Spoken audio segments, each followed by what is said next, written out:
अगला प्रश्न है, ऑस्ट्रिया के महान दार्शनिक विटगेन्स्टाइन के जीवन पर आधारित नाटक कौन सा है? ऑस्ट्रिया के महान दार्शनिक विटगेन्स्टाइन। ऑप्शन है कालकोठरी, अन्वेषक, विश्ववंश, पढ़ो फारसी बेचो तेल। तो इसका सही उत्तर क्या होगा? इसका सही उत्तर है पढ़ो फारसी बेचो तेल।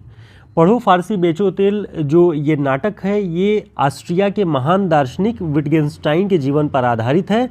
और ये नाटक लिखा किसने? नागबोडस ने। आपको ध्यान रखना है, पढ़ो फारसी बेचो तेल नागबोडस जी की रचना है। किस पे केंद्रित है ये भी आपको ध्यान रखना है। इसके अलावा कालकोठरी नाटक के बारे में हमने बात की, ये स्वदेश दीपक का है। एक प्रश्न के बहाने कई प्रश्नों को तैयार करने का अपनी जो ये तकनीक है ये आप हमेशा तैयार रखा करें कि जो ऑप्शन आते हैं या प्रश्न में जो कुछ कहा गया है उसके इर्द गिर्द और क्या बन सकता है वो भी तैयार रखें साथ साथ में। अन्वेषक, अन्वेषक ये नाटक जो है ये प्रताप सहगल का है और ये प्रसिद्ध गणितज्ञ और ज्योतिषी आर्यभट्ट के व्यक्तित्व पर आधारित है। बहुत महत्वपूर्ण है, ध्यान रखिएगा। एक और जो महत्वपूर्ण रचना है वो है विश्ववंश। विश्ववंश भी एक नाटक है, ये है राजेश जैन का और भारतेंदु की अंधेर नगरी की परंपरा का नाटक माना जाता है। ये रामचंद्र तिवारी जी की पुस्तक में लिखा हुआ तथ्य है कि भारतेंदु की अंधेर नगरी की परंपरा का नाटक किसे माना जाता है? विश्ववंश। और इसके नाटककार हैं राजेश जैन। तो उम्मीद है आपको कई सारे प्रश्नों, एक प्रश्न से कई सारे प्रश्न आपके तैयार हो जाते हैं। और इसी क्रम में अगला प्रश्न है हमारा, मोहनदास। मोहनदास कहानी के लेखक कौन है? ऑप्शन संजीव, बटरोही, उदय प्रकाश, शिवमूर्ति। तो इसका जो सही उत्तर है वह है उदय प्रकाश। मोहनदास कहानी उदय प्रकाश की है। पीली छतरी वाली लड़की इनकी जो बड़ी कहानी है, एक तरह से उपन्यास माना जाता है, उस श्रेणी वही है। पीली छतरी वाली लड़की भी इन्हीं का है, ध्यान रखेंगे। और वर्ष 2010 में मोहनदास कहानी पर उन्हें साहित्य अकादमी का पुरस्कार मिला, ये ध्यान रखेंगे साथ साथ। दोस्तों, हमारे हिंदी साहित्य के शॉर्ट नोट्स से आप सभी परिचित होंगे। ये short notes TGT, PGT, assistant professor की परीक्षा, साथ ही अलग अलग आयोगों की जो भी परीक्षाएं आयोजित होने वाली हैं, हिंदी साहित्य के इतिहास से जुड़े हुए, काव्यशास्त्र से जुड़े हुए महत्वपूर्ण प्रश्नों और वन लाइनर फैक्ट्स का संकलन है इसमें। और ये वाला जो वॉल्यूम है ये उत्तर प्रदेश के असिस्टेंट प्रोफेसर की जो परीक्षा होने वाली है अप्रैल में, उसकी पाठ्य पुस्तकों पर आधारित ये नोट्स है। बहुत स्पेशल नोट्स है, बहुत कम समय है, 2 महीने बचे हुए हैं। आप सभी हिंदी साहित्य की तैयारी कर चुके होंगे लगभग।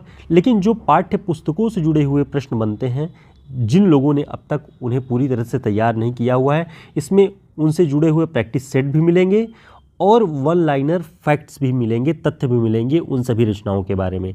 तो निबंध, कहानी, नाटक, उपन्यास, साथ ही महत्वपूर्ण जो काव्य की रचनाएं जैसे राम की शक्ति पूजा, पद्मावत, रहीम का काव्य, मीरा का काव्य, वो सब इसमें मिल जाएगा। तो आप हमारे व्हाट्सएप नंबर पर संपर्क करके इसे ऑर्डर कर सकते हैं ताकि आप शीघ्र तैयारी कर सकें। जो समय बचा है उसमें इसे फास्ट रिवीजन करके आप टेक्स्ट बुक से भी जुड़े हुए प्रश्नों को हल कर सकते हैं। अगला प्रश्न है, गाँव के मन से रूबरू विद्यानिवास मिश्र, ये किस विधा की रचना है? ऑप्शन आत्मकथा, जीवनी, उपन्यास, साक्षात्कार। तो इसका सही उत्तर क्या है? इसका सही उत्तर है साक्षात्कार। गांव के मन से रूबरू विद्यानिवास मिश्र, ये जो पुस्तक है ये साक्षात्कार विधा की है। इसका संपादन कुमुद शर्मा जी ने किया हुआ है और इसमें विद्यानिवास मिश्र जी के कुल 13 साक्षात्कार संकलित हैं। ठीक है, तो इसे ध्यान रखिएगा। अगला हमारा प्रश्न है, जवाब दो विक्रमादित्य। जवाब दो विक्रमादित्य किसके साक्षात्कारों का संग्रह है? सबसे पहले ये नई रचना है, इसका नाम ध्यान रखें। जवाब दो विक्रमादित्य किसके साक्षात्कार यानी साक्षात्कार विधा की रचना है। और किसके साक्षात्कार हैं इसमें? ऑप्शन मोहन राकेश, राजेंद्र यादव, रविंद्र कालिया, लीलाधर जगूड़ी। तो इसका सही उत्तर है राजेंद्र यादव। जवाब दो विक्रमादित्य उनके साक्षात्कारों का संग्रह है।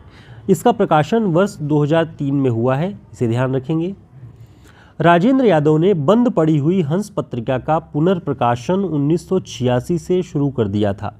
तो ध्यान रखेंगे, प्रेमचंद जी ने पत्रिका निकाली थी हंस, और जब ये बंद हो चुकी तब 1986 से इसका पुनर्प्रकाशन राजेंद्र यादव जी ने बड़ी मेहनत से लगभग 2003 तक किया हुआ है। आगे देखते हैं अगला प्रश्न। दूधनाथ सिंह के साक्षात्कारों का संग्रह किस शीर्षक से है? ऑप्शन मेरे साक्षात्कार, वार्तालाप, बातचीत, कहासुनी। तो इसका सही उत्तर क्या है? इसका सही उत्तर है कहासुनी। दूधनाथ सिंह के साक्षात्कारों का जो शीर्षक है, जो पुस्तक है, उसकी शीर्षक है कहासुनी। तो ध्यान रखेंगे, बहुत महत्वपूर्ण रचनाएं हैं जो कि समकालीन साहित्य से जुड़ा हुआ है, जो समकालीन दौर की रचनाओं से जुड़ा हुआ है, उस दृष्टि से ये बहुत महत्वपूर्ण है। दोस्तों, हमारा प्रयास आपको कैसा लगता है? हमारे वीडियोज़ और हमारे कंटेंट आपके लिए कितने उपयोगी होते हैं?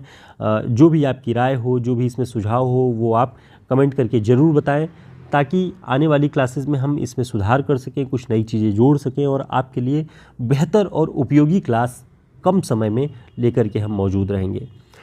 अगला प्रश्न है हमारा कि कामायनी के समापन की पंक्तियाँ कौन सी हैं?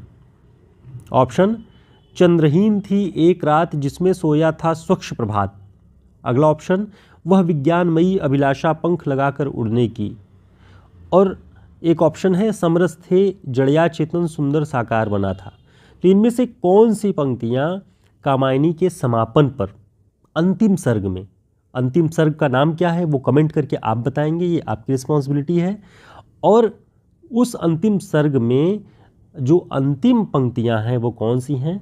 समरस थे जड़या चेतन सुंदर साकार बना था। ये जो है ये पंक्ति कामायनी के समापन के अंक में है।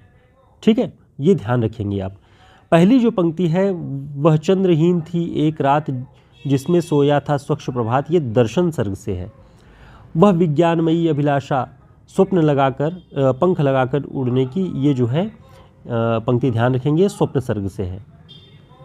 दोस्तों, ये सारे प्रैक्टिस सेट, सारे प्रश्नों का कलेक्शन हम आपके लिए करके लाते हैं ताकि जो भी परीक्षाएं आगामी होने वाली हैं उसमें इन छोटी छोटी क्लासेस का योग रहे और इन क्लासेस से आप एक प्रश्न के बहाने कई सारे प्रश्न तैयार कर सकें और निश्चिंत हो करके, निशंक हो करके 5-5 से 10-10 प्रश्नों के जो भी हमारे प्रैक्टिस सेट होते हैं उन्हें आप कंठस्थ कर लें। बहुत महत्वपूर्ण प्रश्नों का कलेक्शन है, जो चलते हुए प्रश्न हैं, जो बहुत पूछे जाते हैं, जो बहुत लोग आपको अलग अलग क्लासेस में बताएंगे, उनसे डिफरेंट ये सारे प्रश्न हम प्रयास करते हैं आपको देने का। तो हमारा प्रयास कैसा लगा आप ज़रूर बताएँ और जो लोग नए हैं वो चैनल को सब्सक्राइब जरूर कर लें, क्योंकि हम आगामी क्लासेस हमारी जो हैं वो आपके लिए बहुत उपयोगी रहेंगी। साथ ही हमारे जो पिछले वीडियोज़ हैं आप एक बार लगभग 1 महीने से 1.5 महीने के अंतराल की जितने भी वीडियोस हैं उनको एक बार रिव्यू करें, देखें कितनी उपयोगी क्लासेस आपके लिए यहाँ पे बनी हुई है।